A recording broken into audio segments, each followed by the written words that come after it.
غوری خاندان ایک فارسی خاندان تھا جس نے 10ویں صدی سے 1215 تک حکومت کی تھی۔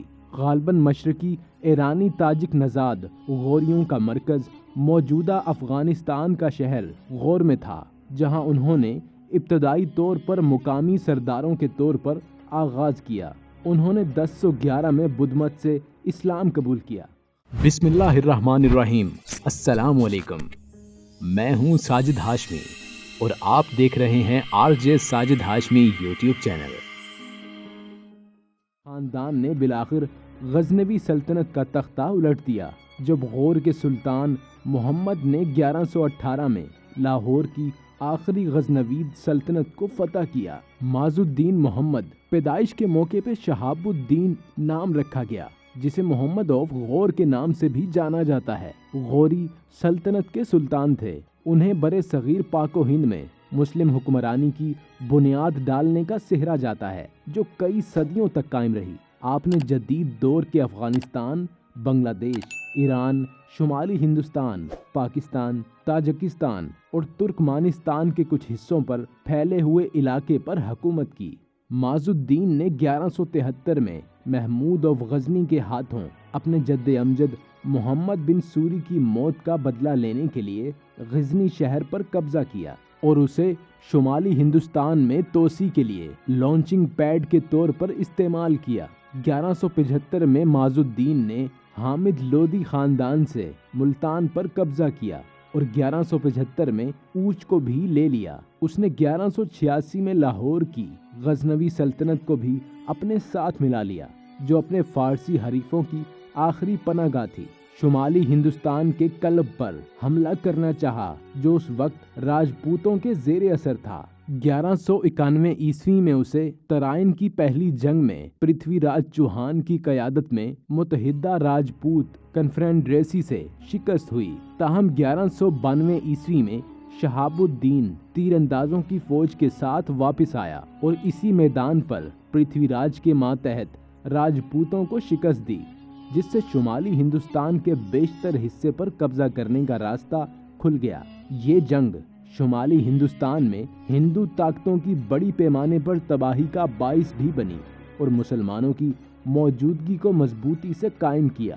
1201 میں غیاث کی موت کے بعد غوری لیڈروں کے درمیان ایک الجھن پیدا ہوئی اور خوارزمی تقریباً 1215 میں غوری سلطنت پر قبضہ کرنے میں کامیاب ہو گئے۔ تیموریوں کی آمد اور معز الدین کی فتوحات نے ہندوستان میں مسلم حکمرانوں کی بنیاد ڈالی۔ اگرچہ غوری سلطنت قلیل مدتی رہی اور تیموریوں کی آمد تک غوری ریاستیں اقتدار میں رہیں، معز الدین کی فتوحات نے ہندوستان میں مسلم حکمرانی کی بنیاد ڈالی۔ قطب الدین ایبک معز الدین کا سابق غلام مملوک 1206 میں دلی کا پہلا سلطان بنا۔ 1994-1995 میں پاکستانی سائنسدان عبد القدیر خان نے دھماکوں میں ان کی قبر پر محمود غوری کا ایک مقبرہ بنایا تھا اور بعد میں اسے محکمہ آثار قدیمہ پنجاب کے حوالے کر دیا گیا تھا۔ پاکستانی فوج نے اپنے درمیانے فاصلے تک مار کرنے والے 3 بیلسٹک میزائلوں کو غوری 1، غوری 2 اور غوری 3 کا نام شہاب الدین غوری کی یاد میں رکھا ہے۔ قطب الدین ایبک غوری بادشاہ محمود غوری کا ایک جرنیل تھا۔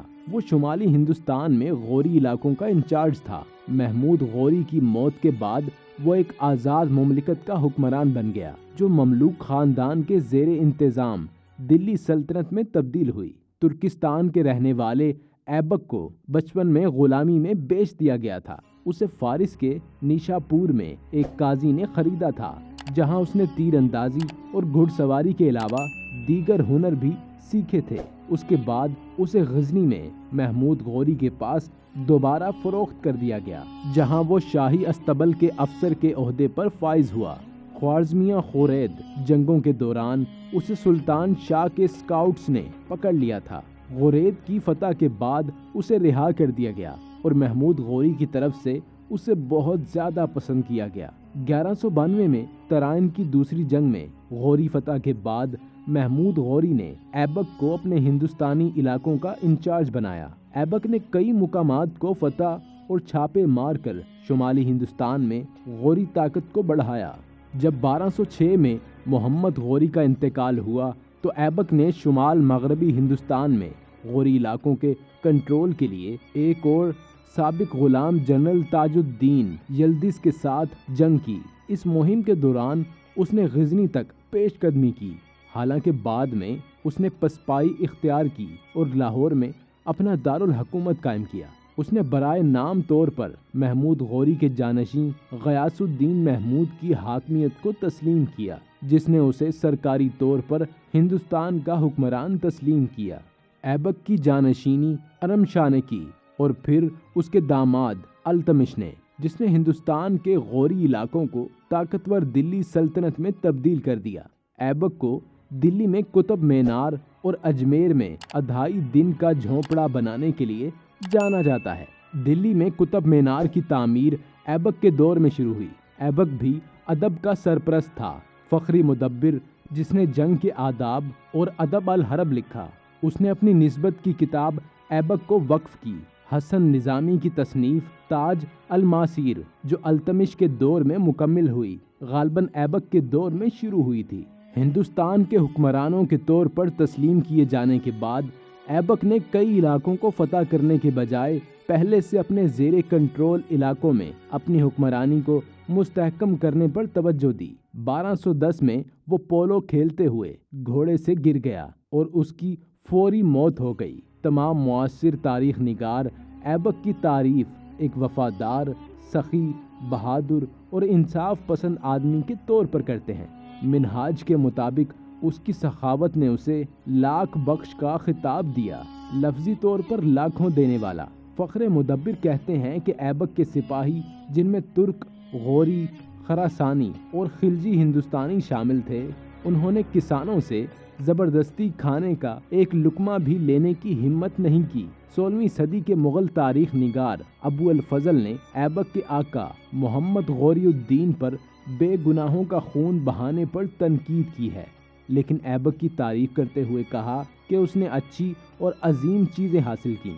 17ویں صدی کے آخر تک وقت کا ایبک کی اصطلاح سخی لوگوں کو بیان کرنے کے لیے استعمال کی گئی، جیسا کہ تاریخ نویس فرشتہ نے تصدیق کی ہے۔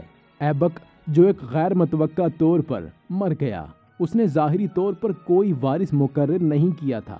اس کی موت کے بعد لاہور میں تعینات ترک افسروں، مالک اور امیروں نے ارم شاہ کو اپنا جانشین مقرر کیا۔ ارم شاہ کی زندگی کے بارے میں کوئی تفصیلات ان کے تخت پر چڑھنے سے پہلے دستیاب نہیں ہیں۔ ایک نظریے کے مطابق وہ ایبک کا بیٹا تھا، لیکن اس کا امکان نہیں ہے۔ ارم شاہ نے 8 ماہ سے زیادہ حکومت نہیں کی۔ اس دوران مختلف صوبائی گورنروں نے آزادی کا دعویٰ کرنا شروع کیا۔ اس کے بعد کچھ ترک افسروں نے ایبک کے سابق غلام التمش کو، جو ایک معزز جرنیل تھا، سلطنت پر قبضہ کرنے کی دعوت دی۔ ایبک نے 1197 میں ان ہلواڑہ کی فتح کے بعد التمش کو خرید لیا تھا۔ چنانچہ امرا نے التمش کو ارم شاہ کا جانشین مقرر کیا اور ایبک کی بیٹی کی شادی اس سے کر دی۔ ارم شاہ نے تخت پر التمش کے دعوے کو چیلنج کیا، لیکن فیصلہ کن شکست ہوئی اور ایک فوجی تصادم کے بعد مارا گیا۔ التمش نے باغی گورنروں کو زیر کیا اور ہندوستان کے غوری علاقوں کو طاقتور دلی سلطنت میں تبدیل کر دیا۔ التمش کی جانشینی اس کے خاندان کے افراد نے کی اور پھر اس کے بعد غیاث الدین بلبن نے۔ بادشاہوں کے اس سلسلے کو مملوک یا غلام خاندان کہا جاتا ہے، تاہم یہ اصطلاحات ایک غلط نام ہے۔ صرف ایبک، التمش اور بلبن غلام تھے، اور ایسا لگتا ہے کہ تخت پر چڑھنے سے پہلے انہیں آزاد کر دیا گیا تھا۔ اس لائن کے دوسرے حکمران اپنی زندگی کے کسی بھی موڑ پر غلام نہیں تھے۔ اس وقت جب ترک بر صغیر میں اپنی حکمرانی کو مضبوط کر رہے تھے، تاریخ میں ایک اور عظیم واقعہ رونما ہوا جو منگولوں کا عروج تھا، جس نے مسلم کمیونٹی کے لیے حالات بدل دیے۔ مگر کیسے، اس پر اگلی قسطوں میں بات کریں گے۔ تب تک کے لیے آپ سے چاہیں گے اجازت، اس امید کے ساتھ کہ آپ کو ہماری یہ کاوش پسند آئی ہوگی۔